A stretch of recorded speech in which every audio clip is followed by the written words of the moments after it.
Welcome to Sweet Life Beat Life. We hope this video helps. In this video, I will show how to change Dodge Challenger Oil Easy method. Warm the engine for about 5 minutes, then turn it off and set the parking brake.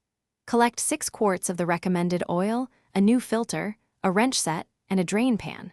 Lay down cardboard to catch drips and wear gloves and eye protection. This quick prep speeds the job and keeps your workspace clean and safe. Begin by positioning your drain pan under the oil pan and removing the drain plug carefully. Let the oil flow out fully. This may take several minutes but ensures a clean change.